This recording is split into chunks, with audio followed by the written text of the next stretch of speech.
Now, from the Columbia Basin, your local news source, this is iFIBER 1 News, presented in high definition.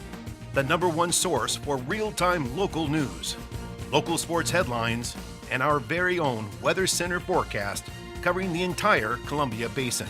With your iFIBER 1 News team, reporting news in real time as it's happening. From the iFIBER Communications HD broadcast studio in Ephrata, Washington, this is iFIBER 1 News, and it starts now.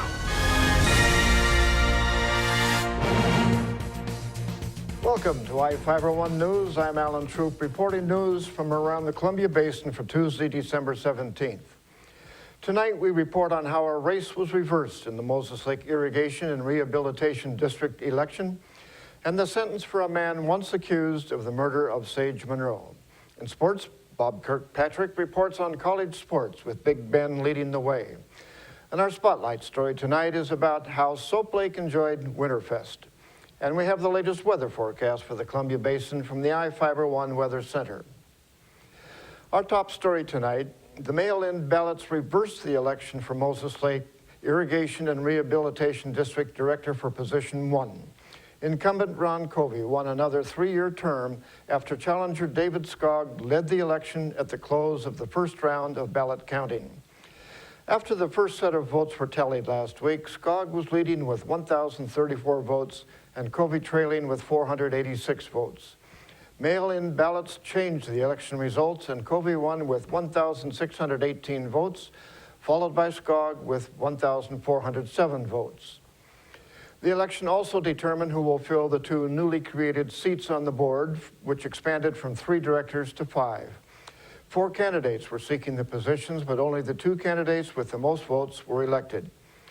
Jeff Foster won a position with 1,995 votes, and Bill Bailey won a position with 1,476 votes.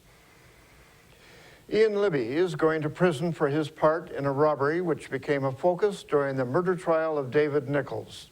The 23-year-old Ephrata man pleaded guilty in Grant County Superior Court to robbery in the first degree. Prosecutors dismissed 5 other charges as part of a plea agreement. Libby was sentenced to 3 years and 6 months in prison. The robbery was a focus of several defense arguments in the David Nichols murder trial. Nichols' attorneys accused Libby of attacking one of their witnesses, who they claimed linked the Ephrata resident to the murder of Sage Monroe. The 2 other people allegedly involved in the crimes, Salvador Lizalde, a 30-year-old Spokane man, and Melinda Fry, a 26-year-old woman, remain charged with taking part in the robbery. For more on the story, you can visit us at ifiber1.com/news. Engineers will present a plan for replacing Moses Lake's failing North Dam Thursday night. Engineers working with the Moses Lake Irrigation and Rehabilitation District are expected to talk about a plan to replace the dam, which is used to regulate water flow from the lake to Potholes Reservoir. The meeting is scheduled for 7 p.m. in the auditorium of the Moses Lake Civic Center. The presentation from Strata Engineering and JUB will be followed by a period where people can ask questions about the report. The engineer's presentation is expected to contain information about the history of the dam, the engineer's investigation of the structure, a proposed replacement, the construction impacts, and anticipated long-term impacts. An engineer from Strata Engineering reported the dam was in imminent failure of collapse earlier this year. The district paid about $200,000 to build a temporary dam using 40-foot-long, 3-foot-wide pieces of steel.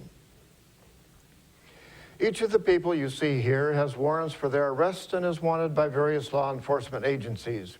If you see any of these people, the DOC asks that you not attempt to detain or apprehend them, but to call police.